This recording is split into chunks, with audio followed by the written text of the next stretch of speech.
फिल्मों में दिखलाया जाता है ये बात कि अगर आपके यहाँ किन्नर पैदा हो गया तो उसको छुपा के रखिए, कहीं किन्नर समाज को पता चल जाएगा तो वो उसको उठा ले जाएंगे। इसमें कितनी सच्चाई? नहीं, ऐसा ये जो है समाज में ये फैलाई गई झूठ है। किन्नर किसी को जबरदस्ती उठा के नहीं ले जाते। लोग अक्सर कहते हैं कि गरीबी जो है किस्मत है। अब इसको किस तरीके से देखते हैं? क्या गरीबी किस्मत है या हर समाज के द्वारा अपने लाभ के लिए बनाई गई एक परिस्थिति? ये दरअसल समाज के द्वारा बनाई गई परिस्थिति है, क्योंकि हमारे अंदर बहुत काबिलियत हो, लेकिन अगर हमको काम का अवसर ही नहीं मिलेगा तो हम काबिलियत कहाँ दिखाएंगे। किसी शायर ने बहुत खूब ही लिखा है कि मैं अकेला ही चला था जानिबे मंजिल, मगर मैं बढ़ता चला गया, लोग जुड़ते चले गए। अपने लिए तो सभी जीते हैं, दूसरों को ये जो जीता है वही इतिहास पर आता है। हमारे साथ आज एक ऐसी शख्सियत है जिन्होंने उस दबे कुचले या कह ले कि समाज के सबसे आखिरी स्थान पर जो लोग थे उनका हाथ थामा, उन आंसुओं को पोंछा जिनको पूछने वाला कोई नहीं था, उन लोगों का सहारा बना जिनका सहारा बनने में लोग कतराते थे। हमारे साथ हैं नाजिम अंसारी जी, एक समाज सेवक, एक क्रांतिकारी और कह लें तो गरीबों के हमसफर। नाजिम भाई, आपका स्वागत है शेर सिंह वॉइस पॉडकास्ट में। सबसे पहला सवाल ये है आपसे कि अगर नाजिम अंसारी की इस पूरी जीवन यात्रा को, जो आपने लंबा सफर तय किया, 30-35 साल आपने समाज सेवा की, इसको अगर एक वाक्य में तब्दील करना हो आपको, नाजिम अंसारी को एक वाक्य या इस सफर को पूरे एक वाक्य में तब्दील करना हो, तो इस वाक्य को कैसे आप डिफाइन करेंगे और इस वाक्य को बनाने में आपने क्या खोया? देखिए, जीवन में तो आदमी कुछ खोता है तो कुछ पाता है, लेकिन ये है कि हम लोग उनके लिए जीते हैं जो हमारे लिए जीते हैं। तो एक सार्थक जीवन को सार्थक बनाने के लिए ये जरूरी है कि हम अपना समय उनके लिए उपलब्ध कराएं जो हर वक्त समाज के दूसरे लोगों को मुख्यधारा में लाने की कोशिश करते हैं। आपका बचपन कैसा था? ऐसा कौन सा वाकया था जब लोग पढ़ाई लिखाई के बारे में सोचते हैं, लोग करियर बनाने की सोचते हैं, लोग पैसा कमाने के बारे में सोचते हैं, और आप समाज सुधारने के बारे में सोच रहे हैं? ये प्राइमरी की शिक्षा लेते समय ही हमारा समाज सेवा की तरफ हमारा झुकाव था, और स्कूलों में भी छोटे छोटे आयोजनों में हम आगे बढ़ चढ़ के हिस्सा लिया करते थे। स्थानीय कॉलोनी मोहल्ले में भी जो छोटे छोटे आयोजन होते थे उसमें बढ़ चढ़ के हम आगे रहते थे। तो ये शुरू से ही इस तरह की भावना विकसित हुई, और धीरे धीरे उसी को फिर हम लोगों ने बड़े लेवल पे कुछ और साथी मिले, जुड़े, और हम लोग फिर उसी कारवां को लेके आगे बढ़ते गए, और फिर धीरे धीरे इसका स्वरूप बड़ा हो गया। जब आपके दोस्त, हम स्कूल के दिनों की बात करते हैं, जब आपके दोस्त अपने करियर के बारे में सोच रहे थे, कुछ प्रोडक्टिव कंस्ट्रक्टिव कर रहे थे और वो आगे बढ़ रहे थे, और आप समाज सेवा के क्षेत्र में धीरे धीरे बोलते जा रहे थे, उस समय आपको ऐसा नहीं लग रहा है कि वो लोग आगे बढ़ रहे हैं, मुझसे कुछ कहीं गलतियां तो नहीं हो रही? नहीं, दरअसल वही काम करना चाहिए जिसमें आदमी को मजा आए, और हमको इस क्षेत्र में बहुत आनंद आ रहा था, अच्छे मार्गदर्शन मिल रहे थे, और इसीलिए हम इस क्षेत्र में जो है आगे बढ़े, और काफ़ी आनंद आया लोगों की मदद करके। एक जो खुशी की अनुभूति होती है वो अपने आप में जो बहुत आनंदित करता है। एक बात हमेशा कही जाती है कि इंग्लिश में एक लाइन है कि consistency makes you feel like a loser, कि जब आप निरंतरता, रोज सुबह उठना, वही काम करना, जैसे घर की महिला होती है, हमारी माताएं बहनें होती है कि सुबह उठना, नाश्ता बनाना, खाना बनाना, फिर सफाई करना, फिर खाना बनाना, फिर सो जाना। जब ये 35 साल का एक लंबा सफर, लगातार वही काम करना, कभी आपको ऐसा फील नहीं हुआ कि यार कुछ छूट गया, हमको वो नहीं करना चाहिए था, इसकी जगह शायद वो कुछ और करता तो ज़्यादा बेहतर होता? दूसरों के हिसाब से ये बेहतर ज़रूर होता, लेकिन हमारे हिसाब से हमने जो किया और ऐसे-ऐसे क्षेत्र में हमने काम किया, जो मील का पत्थर साबित हुआ। अब उदाहरण के तौर पे 2002 और 3 से हम लोगों ने आश्रय अभियान की शुरुआत की और उस अभियान के अंतर्गत जो सड़क पे भीषण शीतलहर में मौतें हो जाती थी बेघरों की, उन लोगों को प्रशासन की मदद से प्राथमिक विद्यालय, इंटर कॉलेजों को हम लोगों ने आश्रय केंद्र बनाया और अच्छे लोगों से हम लोगों ने कंबल और दरियां एकत्रित की और उस आश्रय केंद्र में बेघरों को हम लोगों ने रात्रि सुरक्षित आश्रय देने का काम किया। वो निरंतर चलता रहा और जब लोग सुरक्षित आश्रय पाते थे और जो वो दुआएं देते थे, धन्यवाद देते थे, तो लगता था कि हम लोगों ने आज वास्तव में कुछ किया और ये निरंतर प्रयास चलता रहा। और आज ये है कि 2010 के बाद सुप्रीम कोर्ट के एक आदेश के बाद उत्तर प्रदेश सरकार और प्रशासन ने 11 स्थायी रन बसेरे और 35 अस्थायी रन बसेरे बनाए, जिसको 5 साल तक हम लोगों ने चलाया वॉलंटियरों की मदद से। तो एक लगता है कि एक हम लोगों ने ऐसा काम किया जो मील का पत्थर साबित हुआ। एक पक्ष होता है कि जब हम जिस बर्तन में खाना खाते हैं, जिस बर्तन में खाना पकाया जाता है, तो बहुत तपता है, बहुत तापमान सहता है, तब हमको वो भोजन पका कर देता है। तो जो इतनी लंबा सफर आपको तय किया, इसमें एक चीज रही कि लोग आज आपके साइनिंग साइड को देख रहे हैं कि नाजिम जी यहाँ पर पहुंच चुके हैं, बहुत सारा नेम फेम आपने कमाया, बहुत सारे आपको पुरस्कार आपको प्राप्त किए, बड़े बड़े मंच साझा करने का मौका मिला। इस बीच क्या कभी ऐसा कोई पल आया जहां पर आपको बहुत हताशा, निराशा और होपलेस बिल्कुल हो गए हो, आप अकेला महसूस कर रहे हो? हाँ, एक बार ऐसा हुआ था। एक इलाहाबाद में ही शंकरगढ़ है, यहाँ से करीब 40-42 किलोमीटर दूर एक गन्ने गांव है और वहाँ पे भूखे बच्चे जो दूधिया मिट्टी खाते थे और उनके पेट में बहुत कीड़े हो गए थे और वहाँ वो हमारा फील्ड था, हम वहाँ जाते थे। आदिवासियों का पूरा गांव था और वहाँ के ठेकेदारों के द्वारा बहुत ज़्यादा शोषण था, गरीबी थी, मजदूरी पूरी नहीं मिलती थी। वहाँ का मुद्दा उठाया और एक समय मैं अपने आप को असहाय महसूस कर रहा था क्योंकि हम उनकी मदद करना चाहते थे आदिवासियों की, लेकिन मदद करने के लिए कोई साथ नहीं आ रहा था। लेकिन वो कुछ मीडिया के लोगों से के साथ मिल के उनको वहाँ की वास्तविकता तो परिचय कराया, विजिट कराया और वो मुद्दा लोकसभा 5 अप्रैल 2010 को खाद्य सुरक्षा बिल पास हुआ था। ये मुद्दा वहाँ उठा और उसके बाद उस गांव का कायाकल्प हो गया। बहुत सी जिस गांव में लेखपाल नहीं जाता था, उस गांव में भारत सरकार के बड़े बड़े अधिकारी आए। इंटरनेशनल लेवल पे जो है बीबीसी लंदन की टीम आई, तमाम लोकल चैनल और तमाम अधिकारी वहाँ गए, कमिश्नर, आईजी, डीआईजी, डीएम सारे लोग गए और लोगों को उस दौरान बहुत लाभ मिला।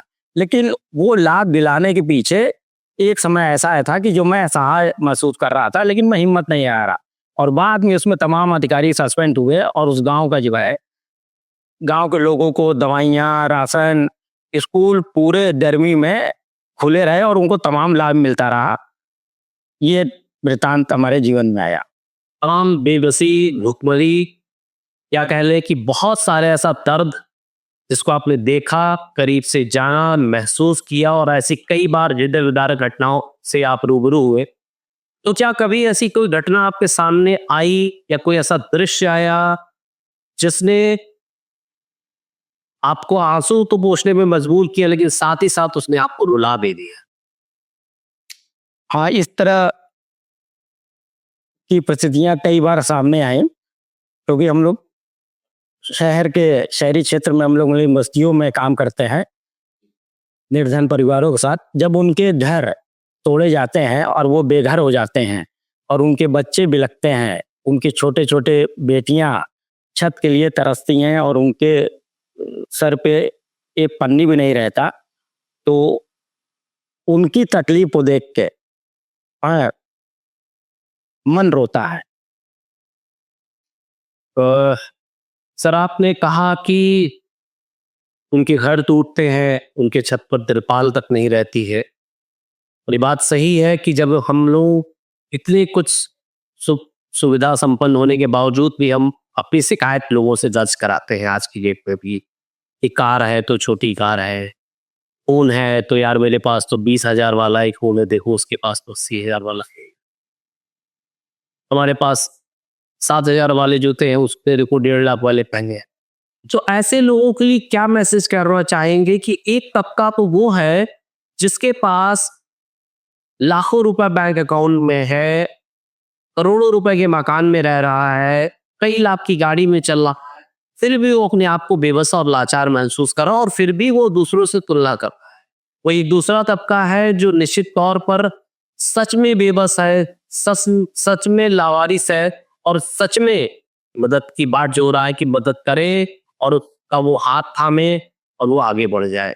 तो ये जो दो तबका है आपके सामने, इसको किस तरीके से देखते हैं और क्या मैसेज इनको देना चाहते हैं, खासकर उस वर्ग को कि जो हमेशा ये तो कॉम्पिटिटिव मोड में रहता है और दूसरा कंपैरिजन मोड में रहता है, कि तुलनात्मक भी रहता है और हमेशा वो आगे बढ़ने की जिद भी रखता है। इस संबंध में तो सिर्फ मैं ही इतना ही कहूँगा कि तमाम ऐसे लोग हैं सिर्फ स्वार्थ का जीवन जीते हैं। वो सिर्फ चाहते हैं कि हमारी हैसियत बढ़ जाए, हम खूब धन कमा लें। और एक तबका वो भी है जो समाज सेवी के रूप में है, सबरान बेग के रूप में है, और वो दूसरों की तकलीफ को देख के उसके अंदर की इंसानियत जागती है और वो मदद करता है। और ये बात तो सही है कि अगर हम अपने आंखों से हवेली को देखेंगे तो हम उसके जैसा बनना चाहेंगे, और किसी गरीब असहाय को देखेंगे तो हमको लगेगा कि हमारा जीवन उससे बेहतर है। और इंसान तब तक नहीं है जब तक उसके अंदर इंसानियत नहीं है। अब तो समाज में काफी लोग एक दूसरों की मदद कर रहे हैं और एक दूसरे के तकलीफों में खड़े होते हैं। तो समाज के कुछ अच्छे लोग, बेहतरीन किरदार निभाने वाले लोग आज समाज में हैं, जो दूसरों की तकलीफ देख के उसके साथ खड़े होते हैं, और ऐसे ही लोगों को समाज की जरूरत है। एक बड़ा अच्छा इंसिडेंट आपके साथ जुड़ा है, लोग मरी पर,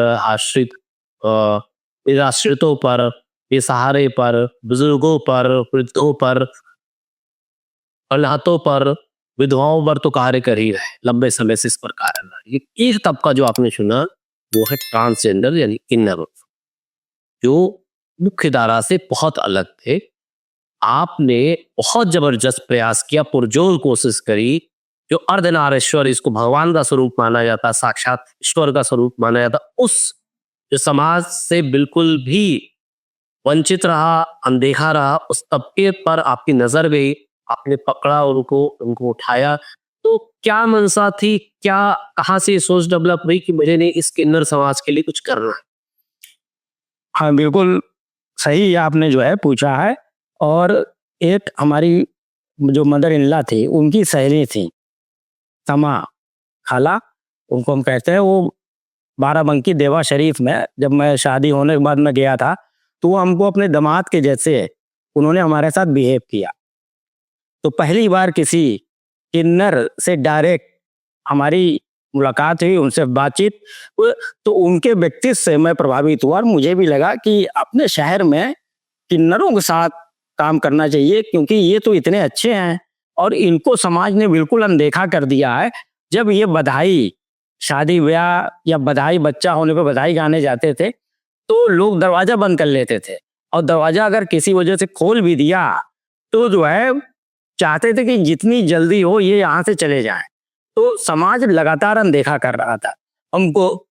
कुछ लोगों से हमने बातचीत की और फिर धीरे धीरे उस मुद्दे को 2017-18 से मुद्दे को हमने उठाना शुरू किया, और हमारा प्रयास था कि उनको पहचान मिले, उनको सम्मान मिले और शासन सत्ता में उनको स्थान मिले। क्योंकि आप किसी की लड़ाई बहुत समय तक नहीं लड़ सकते, उनको अपनी लड़ाई लड़ने के लिए आप इतना मजबूत कर दीजिए कि वो खुद उस स्थान पे चले जाएं और अपने समुदाय को आगे ले जाने का काम करें। और इस प्रयास में पूरे उत्तर प्रदेश के सोशल सेक्टर के लोग, एनजीओ, सिविल सोसाइटी के लोग हमारे साथ जुड़े और हम लोगों ने तमाम, जिस किन्नर को लोग एक सभासद के साथ नहीं बैठ पाती थी, हम लोगों ने जो है कोशिश करके उनको मिनिस्टर के साथ बैठाया, विधायक के साथ बैठाया, एमएलसी के साथ बैठाया और मिनिस्टरों के साथ मीटिंग कराई और उनको वो स्थान दिलाने में हम लोगों को कामयाबी हासिल हुई। और इस प्रयास में हम ही नहीं, हमने तो नेतृत्व करने का काम किया, लेकिन इसमें तमाम उत्तर प्रदेश और पूरे देश के सिविल सोसाइटी, समाज के अच्छे लोगों का साथ रहा और हम लोग को ये खुशी मिली कि आज ट्रांसजेंडर का तमाम स्टेट में इनका बोर्ड बन गया है। वो अपने हित की बात करते हैं और मिनिस्टर के साथ बैठते हैं, उसको लागू कराते हैं। जैसा कि किन्नर समाज को सिर्फ इस तरीके से जाना जाता है कि शादी ब्याह या अच्छे कार्यों में ताली बजाना और लोगों को बधाई या आशीर्वाद देना, लेकिन ये उस चेहरे को तो हर व्यक्ति जानता है कि वो आती है, नाचती है, गाती है और एक खुशनुमा माहौल बनाकर बढ़िया आशीर्वाद देकर, बच्चा हो चाहे शादी की नौ दंपति हो, उनको बधाई देकर वो चले जाते हैं या चली जाती है। लेकिन जब वो कमरे के अंदर जाती है, उस कमरे के अंदर का एग्जैक्ट दर्द क्या होता है? बिल्कुल सुबह पढ़ते ही पीछे बिल्कुल ये कोई नहीं। हाँ, देखिए दिन के उजालों में इनको तो सब हंसते हुए, चेहरे पे चमक रहती है, रौनक रहती है, खुश रहती हैं, दूसरों को खुशियों में शामिल होकर नाचती गाती हैं। तो वास्तव में जो दिन के उजाले में जैसी ये दिखती हैं वैसे ये होती नहीं है। रात के अंधेरे में इनका जीवन वैसे ही अंधेरा रहता है, क्योंकि परिवार से ये अलग हो गई हैं। उसके बाद भाई बहन, माँ बाप का प्यार इनसे 8 से 10 साल के बीच में ही छीन जाता है। जैसे परिवार को पता चलता है, वो भी मोहल्ले के लोग बताते हैं कि आपका लड़का कहाँ है, आपका लड़का ही, आपका लड़का मेहरा है। तमाम समाज ने ऐसे ऐसे नाम इनको दे रखा है, इनको पता चलता है। और वो माँ बाप भी ऐसे जो है अंधभक्त हैं कि दूसरों के कहने पे अपने जिगर के टुकड़े को अपने आप से अलग कर देते हैं, उसको लवारी छोड़ देते हैं। वो कहीं जाए, उसके साथ क्या होगा, कहीं भटके, भीख मांगे, भीख मिले ना मिले, सड़क पे मर जाए।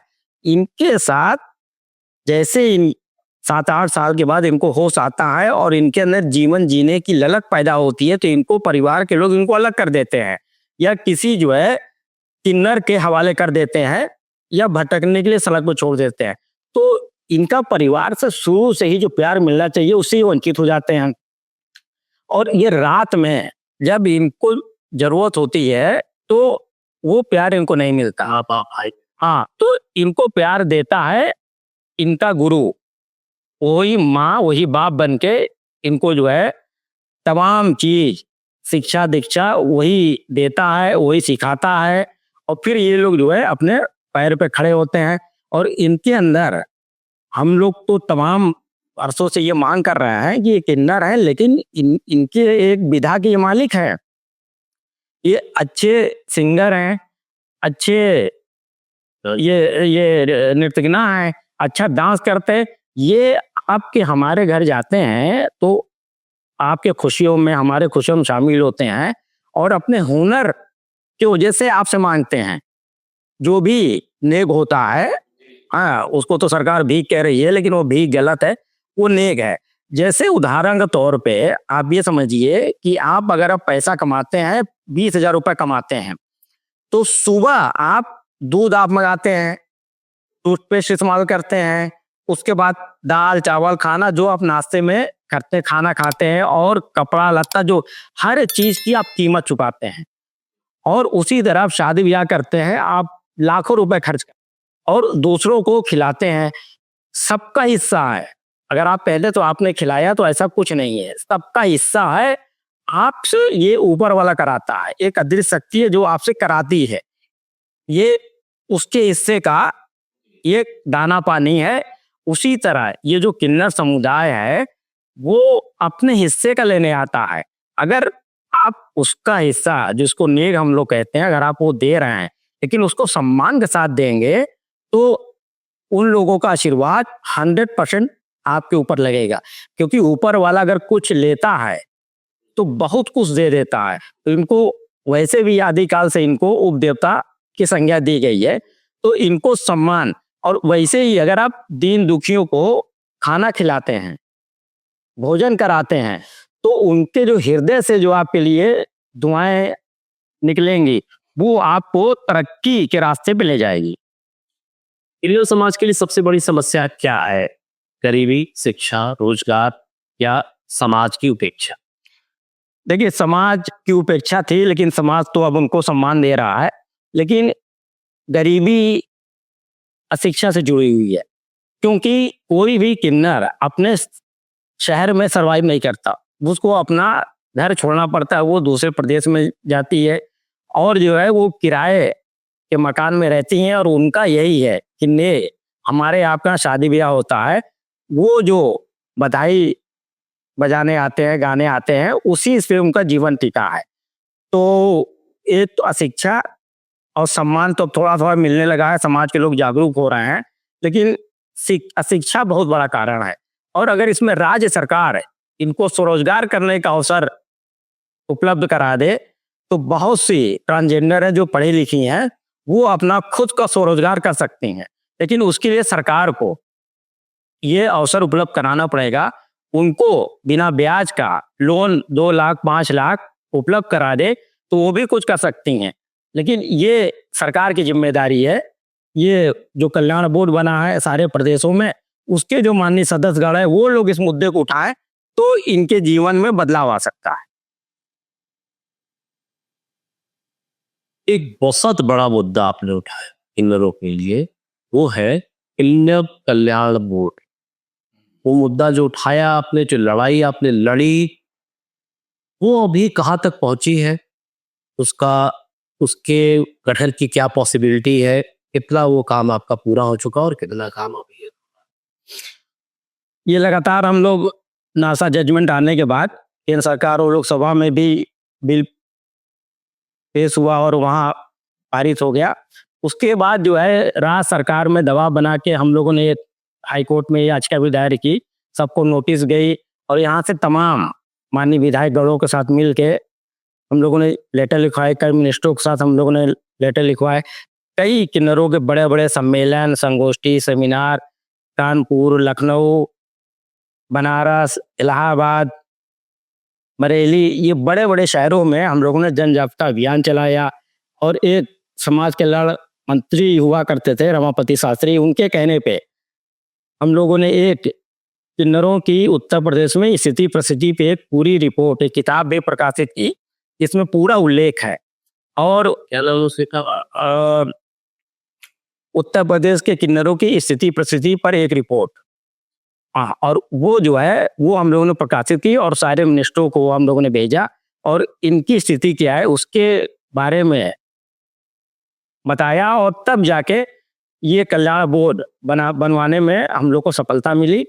और सफलता मिलने के बाद कल्याण बोर्ड में मकसद था कि किन्नर समुदाय के लोग रहें, तो 5 किन्नरों को इस बोर्ड में महत्वपूर्ण जिम्मेदारी मिली।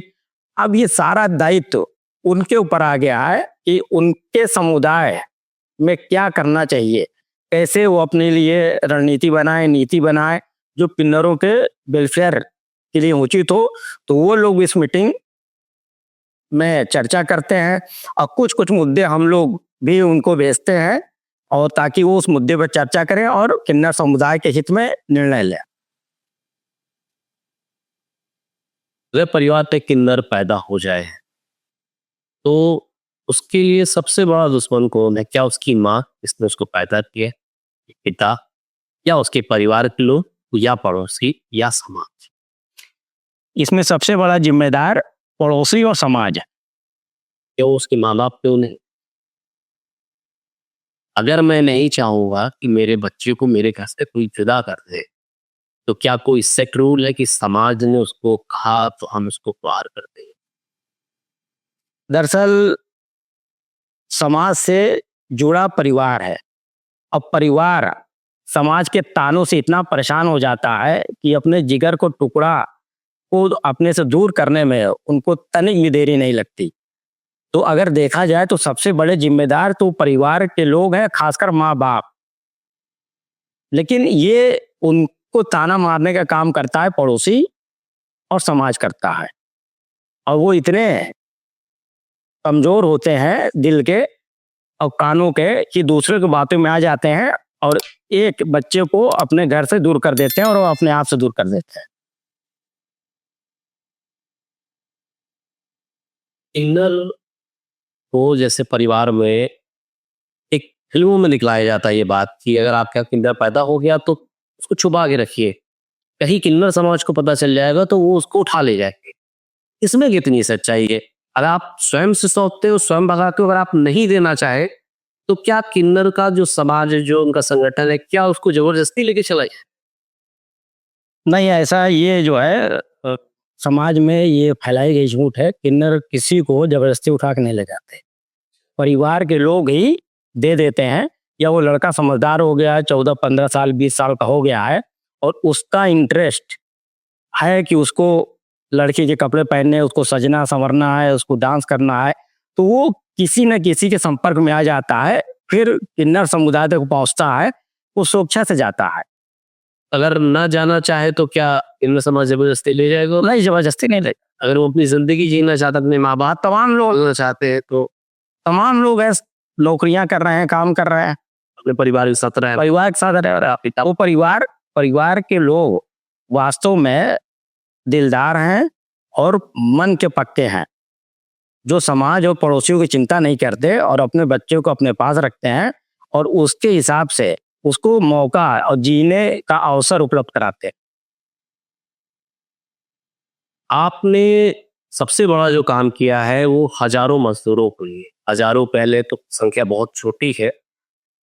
भारत में जो सबसे ज्यादा शोषित वर्ग है वो है मजदूर।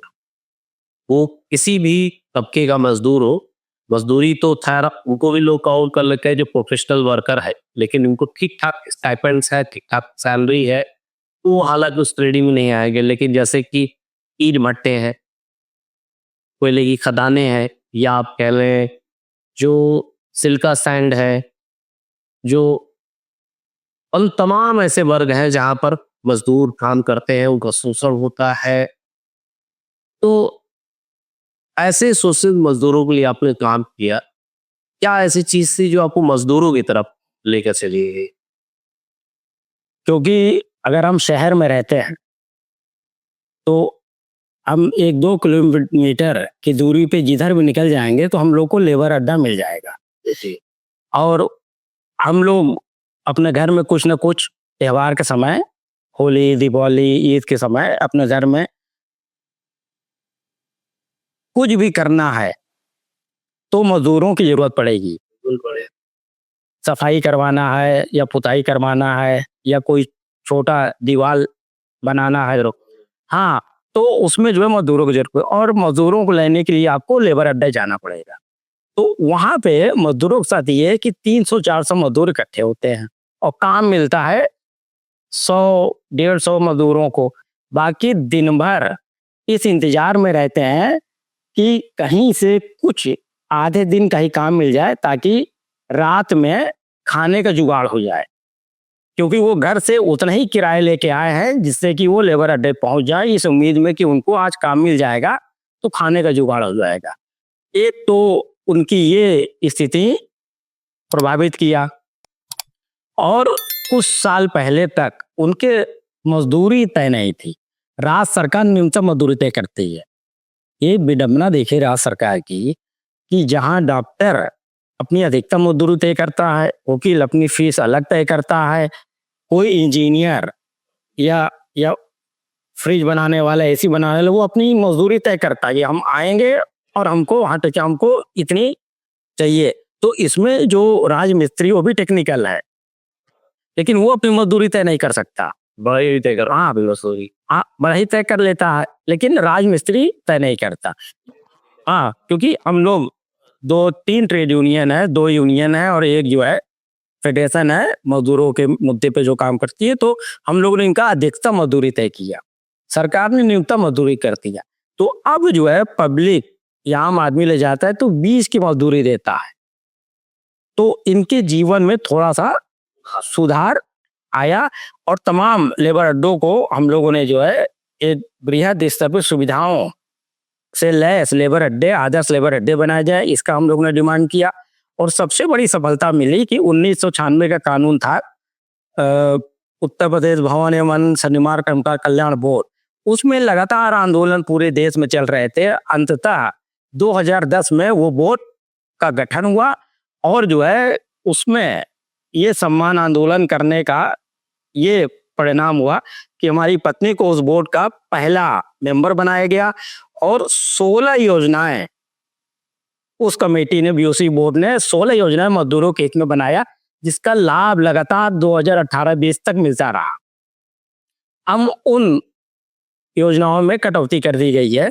तमाम मजदूरों की लड़कियों को शादी हुई, साइकिल बांटे गए और मेधावी छात्र पुरस्कार योजना बांटे गए, ऑपरेशन और मृत्यु होने के बाद 5 लाख की सुविधा दी गई। ये तमाम 16 प्रकार की योजनाओं का लाभ मजदूरों को मिला, तो उनके जीवन में थोड़ा सा बदलाव आया। इसके साथ साथ जो है उत्तर प्रदेश सामाजिक सुरक्षा बोर्ड के गठन के लिए हम लोग तमाम विधायकों के साथ मिले, मंत्रियों के साथ मिले, उनको ज्ञापन दिया, उसको भी बोर्ड बनवाने में हम लोग को सफलता मिली। और अब जो है उसमें 2-3 तरह की योजनाएं उसमें संचालित हो रही हैं और हम लोग की डिमांड है कि कम से कम उसमें 6-7 तरह की योजनाएं और जोड़ा जाए और जो असंगठित क्षेत्र के कामगार हैं उनको ज्यादा से ज्यादा लाभ पहुंचाया जाए। एक बड़ी अच्छी कहावत है कि लोग अक्सर कहते हैं कि गरीबी जो है किस्मत है। आप इसको किस तरीके से देखते हैं? क्या गरीबी किस्मत है या हर इस समाज के द्वारा अपने लाभ के लिए बनाई गई एक परिस्थिति है? ये दरअसल समाज के द्वारा बनाई गई परिस्थिति है, क्योंकि हमारे अंदर बहुत काबिलियत हो, लेकिन अगर हमको काम का अवसर ही नहीं मिलेगा तो हम काबिलियत कहाँ दिखाएंगे। तो आज जो सिस्टम चल रहा है, सिस्टम ने हमारे आगे के जो काम है वही खत्म कर दिया है। अब हम पीएचडी, हमारे पास डिग्री है, हम बच्चों को पढ़ाना चाहते हैं, लेकिन बच्चों के माँ बाप इतना कमाई नहीं, इतना पैसा नहीं है कि वो हमको हमारी फीस पढ़ाने का दे पाए। तो हमारी पीएचडी की डिग्री हमारे लिए बेकार है, क्योंकि हमारे लिए अवसर नहीं है। और ये अवसर समाज के द्वारा ही दिए जाते हैं। समाज ने अवसर नहीं दिया, आप हम बेरोजगार हैं, घूम रहे हैं। क्या भारत जैसा डेवलपिंग स्टेट, जहाँ पर क्या गरीब के घर में पैदा होना एक अपराध जैसा हो चुका है आज की डेट में, क्योंकि वो तमाम सुविधाओं से वंचित होता है और साथ ही साथ बहुत इंट्रोवर्ट है। वो मतलब बोल नहीं पाता, मुखर पे बातें नहीं रख पाता, अपने अधिकारों पे लड़ नहीं पाता है। तो क्या ये इसका अपराध है माना जाए इसको, या ये जो सिस्टम है उसकी विफलता मानी है? देखिए, सच्चाई तो ये है कि ये सिस्टम की विफलता है।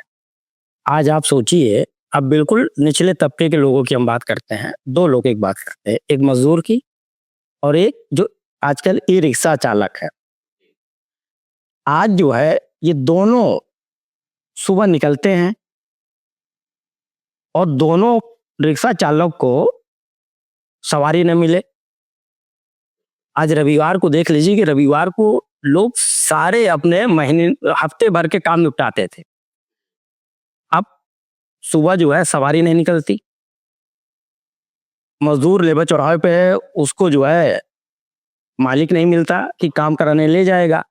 तो अब जो है वो अगर आज सोच रहा है, उसके बच्चे का जन्मदिन है, तो वो 10 रुपए का एक चॉकलेट भी नहीं लेके जा सकता, क्योंकि उसको काम नहीं मिला और रिक्शा चालक को सवारी नहीं मिली।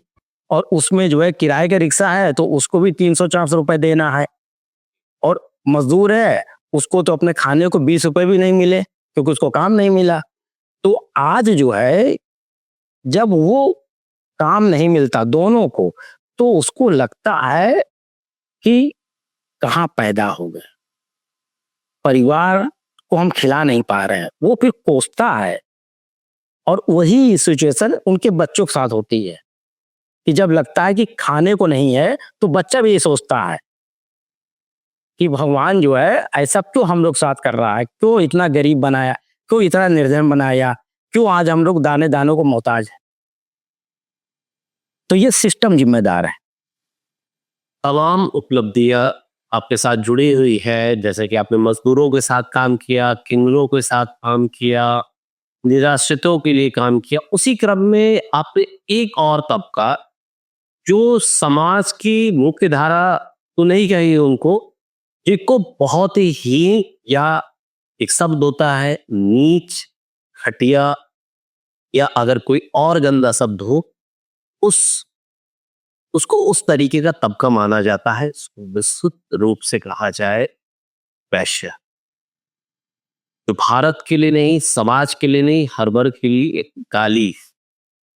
उन उस वैश्यावृत्ति उस वैश्यावृत्ति के में से लिप्त, या पहले उससे जुड़ी हुई महिलाओं, उस वर्ग पर भी आपने काम किया। तो वो पहला दिन जब आप वैश्यावृत्ति से जुड़ी महिलाओं के बीच आप गए, उनके उत्थान के लिए, उनको समझने के लिए, उनको सुधार के लिए गए, तो वो पहला दिन कैसा था, क्या चल रहा था मन में, और जब वहां से आप लौटे तो क्या सोच रहे थे? दरअसल ये काम अपने आप में बहुत बड़ी चुनौती थी, और वेश्याओं का नाम हम लोगों ने सुना था, और ये भी सुना था कि इलाहाबाद में एक मीरगंज एक जगह है जहाँ ये ऐसी महिलाएं वेश्यावृत्ति का काम करती हैं। लेकिन एक खैराती लाल भोला जी थे, उनके पास एक प्रोजेक्ट था कि उनके बच्चों को पढ़ाना है, और एक संस्था को यहाँ ऐसे वेश्याओं को कंडोम बांटने का काम मिला था। तो एक हमारा मित्र था मोहनी श्रीवास्तव, तो हम लोग साथ में जो है उस संस्था के संपर्क किए, और फिर हम लोगों ने वो कंडोम बांटना शुरू किया। और विगत कई वर्षों पहले एड्स की एक महामारी जैसे प्रचारित किया गया, और उसके नियंत्रण के लिए तमाम संस्थाएं काम कर रही थी, तो उससे बहुत तेजी से ये हुआ कि आप एवं संबंध बनाओ, लेकिन सुरक्षित संबंध बनाओ। खासकर शहर के बाहर जहाँ ढाबे ओबे थे, ट्रक ड्राइवरों को होटलों पे, ढाबों पे वो कंडोम हम लोग रखवाते थे। उसी क्रम में हम लोग मीरगंज में महिलाओं जो वेश्यावृत्ति में लिप्त थी, उनको हम लोगों ने कंडोम बांटना शुरू किया। और वो महिलाएं वहाँ तो हाथ पकड़ लेती थीं, उल्टे सीधे जो है गाली बक के बुलाना, इस तरह का जो है उनका बर्ताव था, तो बहुत हम लोग के लिए अशोभनीय था। लेकिन हम लोग गए उनके बीच, तो उनको तो हम लोग कस्टमर ही नजर आ रहे थे, लेकिन हम लोग के मन में था कि हम लोग को उनके वेलफेयर में करना है।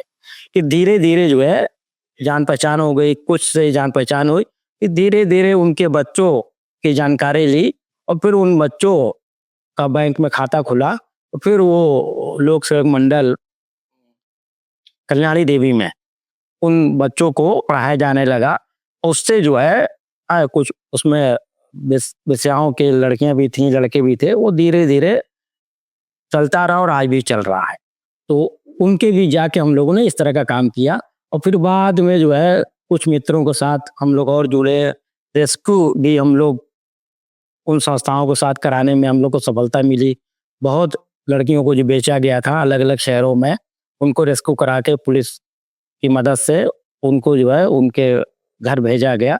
तो ये एक अपने आप में बहुत बड़ा चुनौती वाला काम था। सेक्स वर्कर को बड़े तिरस्कृत नजरों से देखा जाता है, समाज उनको बहुत गंदी नजरों से देखता है। उस सब्जेक्ट की जब बात आती है तो लोग अपने बच्चों को, अपने परिवार के जनों या महिलाओं को कहते हैं इससे दूर रहो, ये सुनने वाली भी बातें नहीं है। लेकिन वही समाज का दूसरा चरित्र वो चेहरा दिखता है कि वो पीठ पीछे ऐसी देवव्यवहार में लिप्त महिलाओं के पास भी जाना चाहता है, उनसे संपर्क भी रखना चाहता है, और उनके साथ समय भी गुजारता है। तो ये जो दोहरे चरित्र का एक मापदंड है समाज का, बहुत बड़ा तबका इसमें लिप्त है।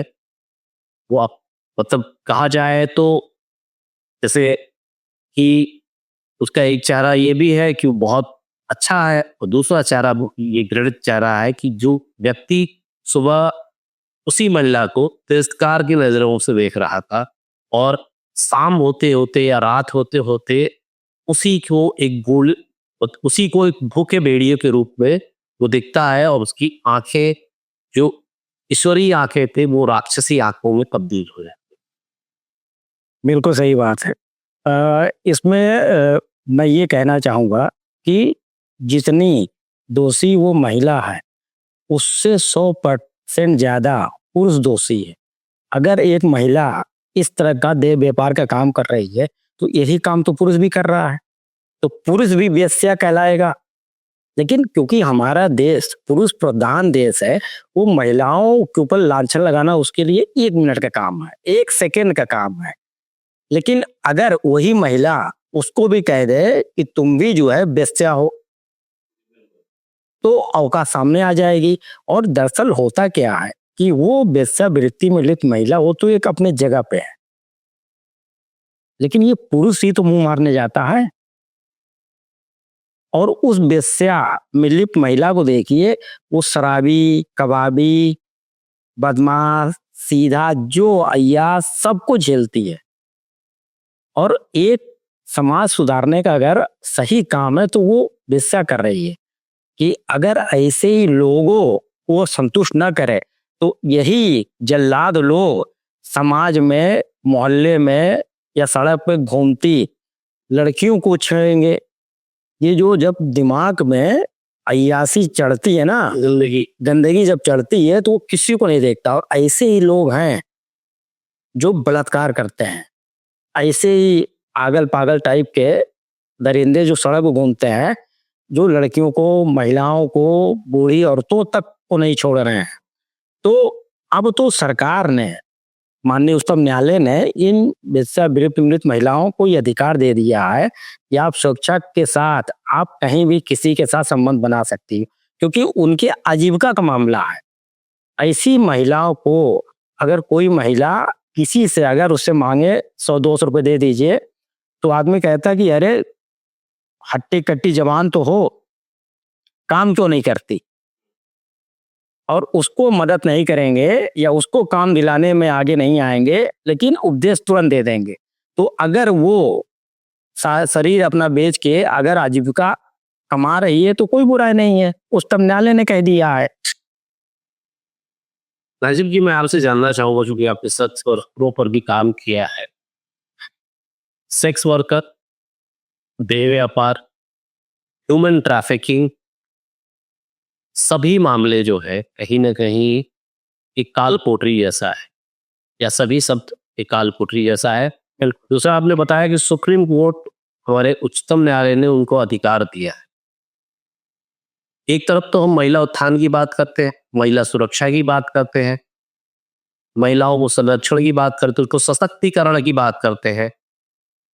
हर राज्य सरकारें, केंद्र सरकार, हर मंत्री, हर एक विधायक, हर एक ब्यूरोक्रेट, उसके बावजूद ये महिलाएं आ कहां से रही है, पहला सवाल। दूसरा सवाल ये है कि जीबी रोड लखनऊ जो हमारे राजधानी में है, दूसरा सोनागाछी जो कोलकाता में है, जो विश्व स्तर पर प्रसिद्ध है, मतलब फॉरेनर्स को भी पता है कि इंडिया में ये 2 बड़े अड्डे हैं वेश्यावृत्ति पर। और ये 2 नाम जो मैं जानता हूं, उसके अलावा मुंबई, बैंगलोर, चेन्नई, आपका उड़ीसा, कोई ऐसा राज्य अछूता नहीं है, कोई ऐसा मेट्रोपॉलिटन टीयर 1 टीयर 2 सिटीज अछूती नहीं है जो इस सेक्स वर्कर के का एक जो जोन होता है, वो प्लेस जाना न जाता हो।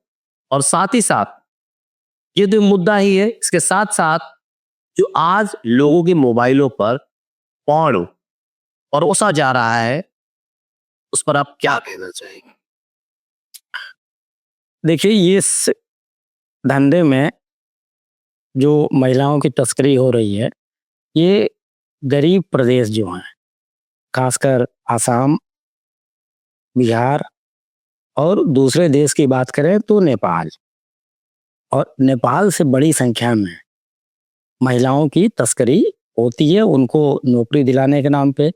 और ज़्यादातर लड़कियां इस धंधे में आती हैं, किसी लड़के से प्रेम में फंस गई, वो शादी के बहाने वो दूसरों के सामने परोसता है, फिर धीरे धीरे घूमते घूमते वो ऐसे धंधे में चली जाती है, उसको बेच दिया जाता है। तो गरीबी मुख्य कारण है। और दूसरी कुछ नासमझ लड़कियां जो किसी भी अनजान लड़के के ऊपर इतनी जल्दी भरोसा कर लेती हैं और उनके साथ चली जाती हैं, और फिर घर, क्योंकि शादी घर वालों के बिना मर्जी से किया है, घर से भाग के किया है, तो घर वाले भी साथ नहीं खड़े होते, वो हालचाल लेना ही भूल जाते हैं कि उसने नाक कटवा दिया। और वो लड़का भी उसको 2 महीने 3 महीने घुमाया उमाया, फिर अंततः कहीं ना कहीं ले जाके बेच देता है, और वो फिर इस धंधे में लिप्त हो जाती है। कुछ दिनों तक उसके दिमाग में रहता है कि हमको यहाँ से आज़ादी मिल जाएगी, हम छोड़ के चले जाएंगे, लेकिन फिर उसको लगता है कि हम छोड़ के कहाँ जाएंगे, हम तो घर छोड़ के आ गए हैं, घर वालों की नज़र में तो मैं मर चुकी हूँ, और जिसके ऊपर भरोसा किया उसी ने बेच दिया। और वहाँ की ऐसी दर्दनाक कहानी है कि उसमें फिर वो निकल नहीं पाती। इस पे एक हमारा आर्टिकल जो है 2007 या 2006-7 में छपा था। उसका नाम था चमेलियों की गली। उसमें डिटेल में हमने उस आर्टिकल में ये सारी बातों को लिखा था कि कैसे उनकी जीवन कैसे बीतती है और कैसे वो मकर जाल में फंस जाती हैं, फिर वहां से निकल नहीं पाती। कुछ बहुत भाग्यशाली होती हैं जिनका प्रशासन रेस्क्यू करा लेता है, नहीं तो फिर उनका जीवन वही हो जाता है, नरक से बदतर। नजीम जी, आपको समाज सुधार पर डॉक्टर कहा जाए तो अतिशयोक्ति नहीं होगी, क्योंकि आपने हर एक तबके पर काम किया। और सबसे बड़ी चीज मैंने आपकी जो भी आपकी जीवनी देखी उसमें एक चीज है कि आपने जो फिल्म टेलीविजन के जो कलाकार, उनको तो सभी जानते हैं क्योंकि पर्दे के सामने है, टीवी पर है, उसके पीछे एक बहुत बड़ा मजदूरों का तबका है जो स्टैंड उठाता है, बाइक उठाता है, उनकी गाड़ियों को साफ करता है, मतलब हर तरीके से उसके छोटे छोटे, मतलब उस एक सीरियल का हो या मूवी का हो, उसका एक बहुत बड़ा रोल प्ले करने वाला व्यक्ति उस रील से गायब होता है। उस पर आपकी नजर गई, आपने एक संगठन बनाया। मैं जानना चाहूंगा उस संगठन का नाम क्या था और ये इस चीज पर आपकी कैसे नजर पड़ी, और क्या क्या किया आप? बिल्कुल सही।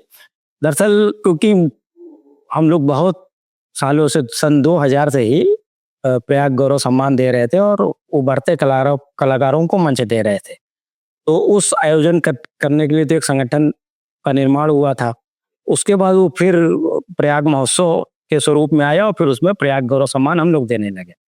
लेकिन उसके साथ जब हम लोग को लगा कि एक बड़ा तबका है जो मंच पे तो 4 हीरो दिखते हैं, लोग उन्हीं को पहचानते हैं, हीरोइन को पहचानते हैं, लेकिन उसके पीछे जो कैमरामैन है, फोटोग्राफर हैं, या लाइट मैन है, या दूसरे लोग टेक्नीशियन हैं, या दूसरे जो है ऐसे काम करते हैं जिनको मंच पे कभी नहीं देखा जाता। एडिटिंग का काम करते हैं, वॉइस ओवर का काम करते हैं, साउंड इंजीनियर होते हैं, तो उनको कोई मंच पे देख नहीं पाता। तो फिर उसके लिए हमने प्रयास किया कि एक उत्तर प्रदेश सिनेमा टेलीविजन एवं संबंधित कामगार ट्रेड यूनियन का गठन किया, और 2021 में गठन किया, और 1.5 साल 2 साल लग गए उसको रजिस्टर्ड प्रमाण पत्र लेने में, क्योंकि उत्तर प्रदेश की पहली फिल्म कलाकारों और पर्दे के पीछे काम करने वाले टेक्नीशियन, फोटोग्राफर, कैमरामैनों के लिए वो यूनियन बनाया। और हम लोग में लगातार गवर्नमेंट के साथ हम लोग बात कर रहे हैं कि जैसे महाराष्ट्र में कोई भी सदस्य या पर्दे पे काम कर रहा हो या पर्दे के पीछे काम कर रहा हो, उसको सामाजिक सुरक्षा मिले, उसको वो तमाम बेनिफिट्स मिले जो महाराष्ट्र में मिलता है। तो उसके लिए हम लोग भारत सरकार श्रम मंत्रालय के साथ लगातार पत्र के माध्यम से और उनके साथ ज्ञापन के माध्यम से हम लोग बात कर रहे हैं कि उत्तर प्रदेश में भी ऐसा उनको सामाजिक सुरक्षा मिलने लगे और उनका सामाजिक सुरक्षा सुरक्षित हो जाए और उनका इलाज फ्री हो जाए, 5 लाख 10 लाख का उनको बच्चे की शादी में वो उनकी ज़रूरत पे उनको जो है पैसा गवर्नमेंट से मिल सके, इसके लिए हम लोग लगातार बात कर रहे हैं। और उसी क्रम में राज्य सरकार ने कुछ प्रयास किया था फिल्म सिटी बनाने के लिए, लेकिन वो भी अभी ठंडे बस्ते में है। तो इस दिशा में हम लोग आगे बढ़ रहे हैं और लगातार यूनियन से लोग जुड़ रहे हैं, और निश्चित हम लोग उत्तर प्रदेश में सामाजिक सुरक्षा कलाकारों को और पर्दे के पीछे काम करने वाले आर्टिस्टों को हम लोग दिलवाने में कामयाब होंगे। भारत ही नहीं, पूरा विश्व काला दिन तो हम देखते ही हैं, काली रातें देखते हैं, काले सप्ताह देखते हैं, लेकिन काले महीने भी हमने जिए हैं। इसका नाम है कोरोना काल। उस महामारी को शायद इस सदी के लोग जो अभी पैदा हुए, ये युवा और तमाम लोग भूल नहीं पाएंगे। ये पूरे सपने से भी ज्यादा बुरा रहा। उस जैसी महामारी बीमारी में आप घर से बाहर आए, जहां पर इतनी शक्तियां थी कि लोग अपने मतलब अति प्रिय को, जिसकी लाशें पड़ी रही, जिसकी डेड बॉडीज पड़ी, लोग छूना रोना मतलब दोबारा नहीं समझते थे। वहां पर आप बाहर आए, गरीब मजदूरों, निराश्रितों, बेसहारा और सड़क पर चलने वाले 32 लाख लोगों से भी अधिक लोगों को आपने छुआ। लोगों को खाद्य सामग्री बांटी, डे टू डे लाइफ में जो पैकेट्स होते हैं, चाहे आप उसको टूथपेस्ट कहें, ब्रश कहें, मंजन कहें, मतलब सब कुछ आपने उनके पीछे अपने आप को झोंका। और क्या आपको डर नहीं लगा कि कहीं मुझको कोरोना हो गया तो, कहीं मेरा परिवार मुझसे छूट गया तो, और कहीं मेरी वजह से मेरा परिवार अफेक्टेड हुआ तो? क्या ये भावनाएं नहीं आई आप और आपकी पूरी टीम में जो इतना बड़ा कार्य कर रहे हैं? बिल्कुल सही बात है। वो कहते हैं ना, आजकल एक डायलॉग है कि डर के आगे जीत है। और जब आपके अंदर दूसरों को जिंदगी जीन देने का जज्बा अगर उत्पन्न हो गया है, तो फिर ऐसी जो है डर किसी काम की नहीं।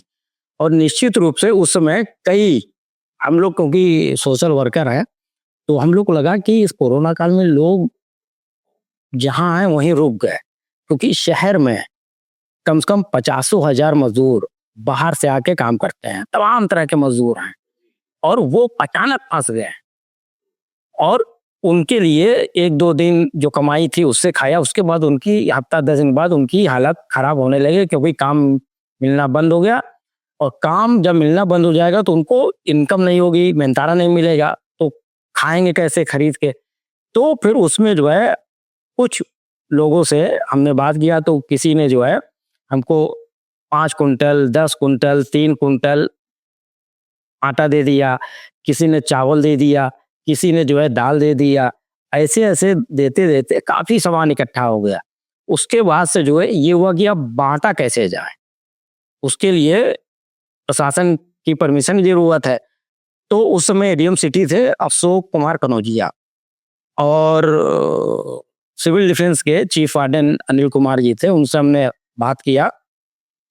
तो करीब हमारे 8 सहयोगियों का पास बन गया, और हमारी पासपोर्ट फेस्टा थी, उसका भी हमने पास बनवाया, और उसी में सामान रख के हम लोग बांटने लगे। और सिविल डिफेंस के साथ कोऑर्डिनेशन करके हम लोगों ने काफी लोगों को, इसी बीच हिमालय कंपनी ने कम से कम 30-32 लाख का सामान हम लोग को दे दिया।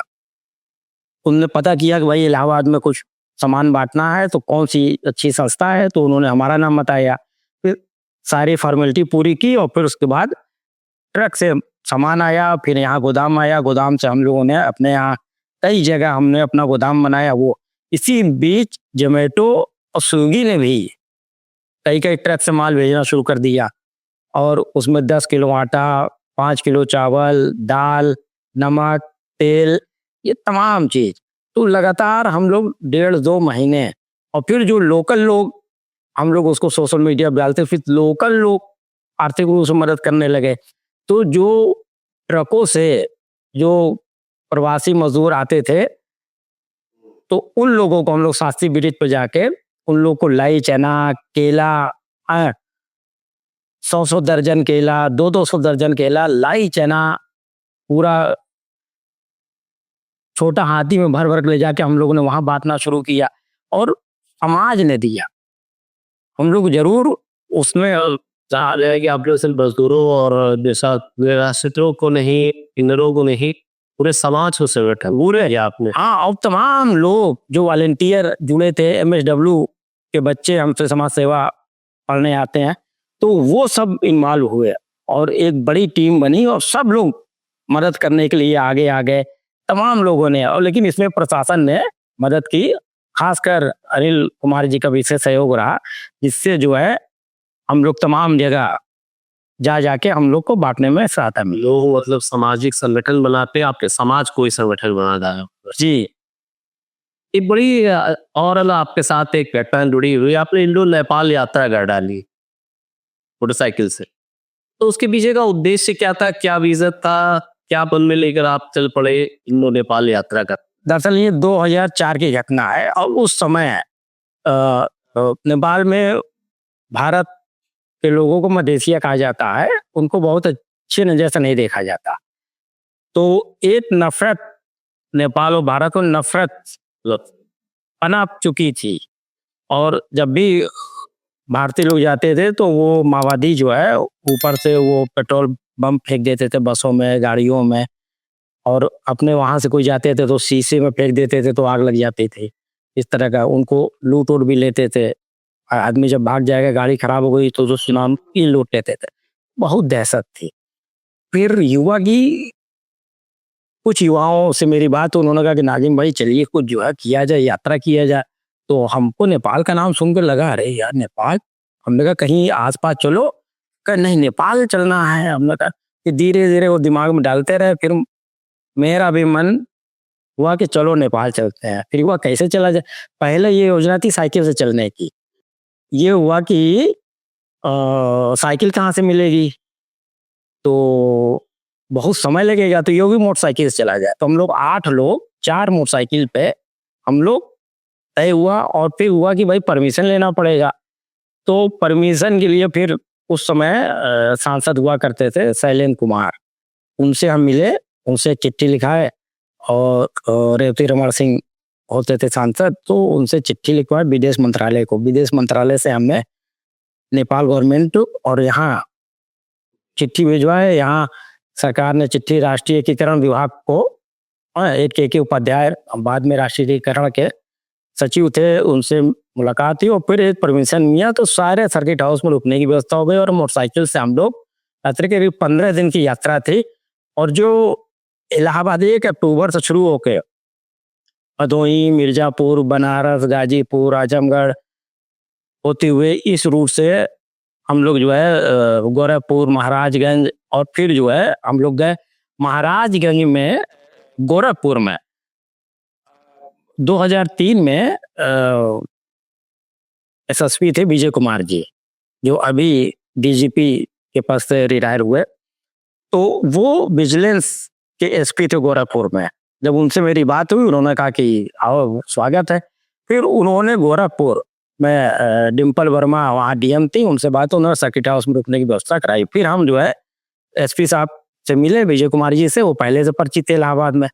फिर उन्होंने जो है प्रोटोकॉल उपलब्ध कराया और फिर नेपाल बॉर्डर तक हम लोग को सुरक्षा और पूरा प्रोटोकॉल मिला और हम लोग वहां तक गए। और उन्होंने ही सोनौली में नौतनवा बॉर्डर पे हम लोग को रुकने की व्यवस्था कराई। फिर अगले दिन हम लोग नेपाल गए, फिर वहां से गए बुटवल गए और भरामा गए और आगे गए। फिर वहाँ प्रशासन मना करते, लेकिन हम लोग नेपाल गए, रात में गए, बस से गए और फिर दिन भर रहे, फिर वहां से आ गए। और फिर जो है फैजाबाद, जो यहाँ के DM संजय प्रसाद हुआ करते थे, अभी कुछ साल पहले यहाँ थे DM, वो उस समय फैजाबाद के DM थे। तो उन्होंने हम लोग को गाड़ियों में तेल भराने का भी इंतजाम कराया, फल फ्रूट दिया और हरी झंडी दिखाई और सम्मानित भी किया। उनका पत्र आज भी मेरे पास है। नेपाल से भी तमाम लोगों को जो है हमको पत्र मिले वहाँ के संगठनों का और बड़ा वहाँ सम्मान मिला। तो एक जो है 15 दिन की मोटरसाइकिल यात्रा इंडो नेपाल, जिसका मुख्य उद्देश्य था सार्क मैत्री, राष्ट्रीय एकता, पर्यावरण संरक्षण, बाल श्रम और एड्स नियंत्रण, 5 मुद्दों को लेके हम लोग करीब 50,000 से ज्यादा बच्चों, क्योंकि रास्ते में मोटरसाइकिल जाते थे, जो स्कूल मिल जाता था हम लोग वहीं नुक्कड़ सभा कर लेते थे। गीत के माध्यम से उनको जागरूक करते थे और पर्चे बांटते थे। इंटर कॉलेजों में जाते थे और डिग्री कॉलेजों में जाते थे, नुक्कड़ सभा, लेबर चौराहों पे नुक्कड़ सभा करते थे, पर्चे बांटते थे और तमाम जगह या पे नेहरू युवा केंद्र और युवक मंगल दल, इनके 50, 25, 30 लोग हम लोग को मिल जाते थे। वो लोग कार्यक्रम कराते थे, मीटिंग कराते थे और हम लोग जो है डफली के माध्यम से, प्रेरणा गीत के माध्यम से उन लोग को अवेयर करते हुए चले जाते थे। वो देश जाने के बताते थे और हम क्यों जा रहे हैं और क्या लक्ष्य लेके जा रहे हैं ये बताते। तो करीब 50,000 के ऊपर युवाओं से और बच्चों से हम लोगों ने सीधे संवाद किया। एक और उपलब्धि जो अनछुई है आपके जीवन में, भूमि अधिकार यात्रा। ये जो भूमि अधिकार यात्रा है, ये आपने किस उद्देश्य के कारण किया और इसका लाभ क्या मिला आपको? भूमि अधिकार यात्रा का मकसद था कि महिलाओं को जमीन जायदाद में उनका हिस्सा हो, उनका नाम हो।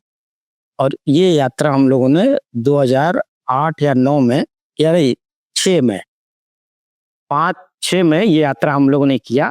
और ये बुंदेलखंड में ये यात्रा इलाहाबाद से कौशाम्बी, फतेहपुर, बांदा, चित्रकूट और मिर्जापुर और बनारस होते हुए प्रतापगढ़, रायबरेली और फिर लखनऊ में समाप्त हुआ। तो ये एक यात्रा थी और उसमें भी हम लोगों ने तमाम संगठनों के द्वारा कार्यक्रम आयोजित किए गए। हम लोग वहाँ जाके और महिलाओं को इसके लिए हम लोगों ने प्रोत्साहित किया कि आप लोग आइए। और महामहिम राज्यपाल को 8 मार्च 2005 को हम लोगों ने एक ज्ञापन दिया और उसमें हम लोगों ने एक लखनऊ में बड़े महिला दिवस के अवसर पे हम लोगों ने महामहिम राज्यपाल को ज्ञापन दिया और ये डिमांड किया कि महिलाओं को भी जमीन जायदाद में हक मिलना चाहिए, खेत खलिहान में भी उनके खतौनी में नाम दर्ज होना चाहिए। क्योंकि होता क्या है कि जब तक पत्नी अच्छी है तब तक तो पुरुष उसको बहुत प्रेम करेगा, लेकिन जब पत्नी सवाल करने लगेगी तो वो बुरी बन जाती है और उसको एक डायलॉग होता है कि तुम्हारा यहाँ क्या है, तुम घर छोड़ो। हाँ, तो पत्नी का तो कुछ बचा नहीं। तो ये हम लोगों ने डिमांड किया, फिर उसको राज्य सरकार ने माना और फिर जो है महिलाओं का भी तो उच्चतम न्यायालय ने इस पर आदेश जारी कर दिया। उसके बाद जो है राज्य सरकार ने और अच्छा काम किया कि उनने कह दिया कि अगर महिला के नाम से जमीन लोगे तो 2% की छूट। तो पुरुष उसको लगा अरे वाह, ये तो सोने में सुहागा। तो तमाम पुरुषों ने थोड़ा सा अपना दिल बड़ा दिखाया और महिलाओं के नाम से जमीन लेने लगे और फिर बाद में उस पे हवेली तैयार हो गई, बड़ा घर बन गया। तो अब महिला को पुरुष ये नहीं कह सकता कि तुम्हारा क्या, तुम घर छोड़ के भागो। हाँ, अगर प्रेम से रहोगे तो रहो, नहीं तो तुमको ही छोड़ के भागना पड़ेगा। हाँ, तो ये उस यात्रा का और पूरे यात्रा पूरे प्रदेश में चला। तो इसको नेतृत्व करने का अवसर मिला है। कह सकती है मेरे अधीन के तुम्हारा क्या काम है। हाँ, अब ये महिलाएं कह सकती हैं प्रेम से रहोगे तो तुम्हारा काम ही काम है। बहुत संघर्ष झेला आपने, बहुत कुछ उठा पटक देखा आपने, तमाम तरीके के लोगों की मदद की आपने। होता क्या है कि हर बार जब इंसान कुछ करता है तो कुछ पाने की उम्मीद भी रखता है, लेकिन आपका जो चरित्र है बिल्कुल अलग उससे है, विपरीत है। आपने पाने की न सोची, सम्मान न पाकर उलट सम्मान देने की शुरुआत आपने की। जो राष्ट्रीय स्तर का सम्मान समारोह आपने आयोजन करना शुरू किया और कई प्रतिभाओं को पूरा तलाशा और सम्मान किया। मैं इसके पीछे का उद्देश्य जानना चाहूंगा और उस सम्मान का नाम क्या है और वो कितने विगत वर्षों से आप कर रहे हैं और आगे की उसकी प्लानिंग क्या है। बहुत संक्षिप्त। ये सम्मान हम लोगों ने सन 2000 से शुरू किया और इसके पीछे मकसद ये था कि तमाम लोग समाज में अच्छा काम करते हैं लेकिन उनको अपने ही शहर में सम्मान से अछूता कर दिया जाता है। अपना ही शहर नहीं पहचानता। तो ऐसे लोगों को वो सम्मान देने का हम लोगों ने कार्यक्रम शुरू किया। उसका नाम था प्रयाग गौरव सम्मान। राष्ट्रीय एकता एवं सामाजिक उन्नति का प्रतीक के रूप में ये सम्मान हम लोगों ने देना शुरू किया।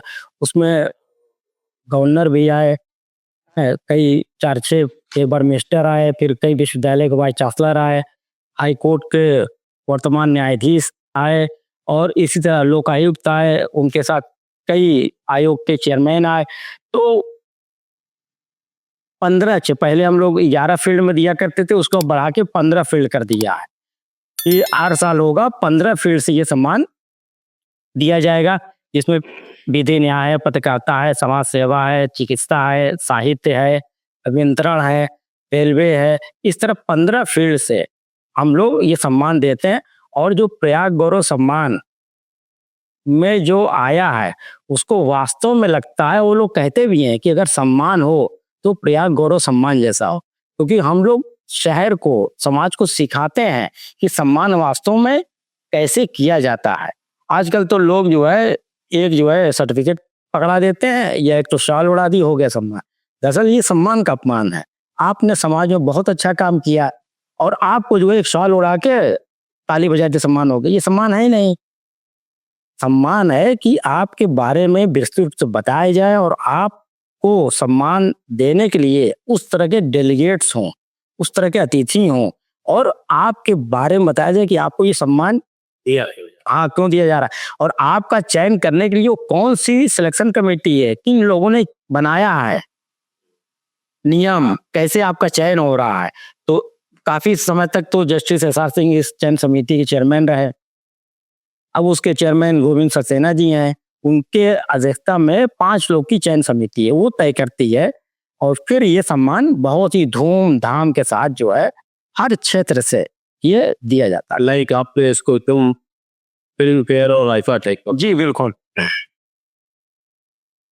मैं आपका कुछ जवाब चाहूंगा, बहुत संक्षिप्त में, बहुत शॉर्ट, कि आप अगर पुनर्जन्म आपका होता है तो आप गरीब बनना चाहेंगे या अमीर?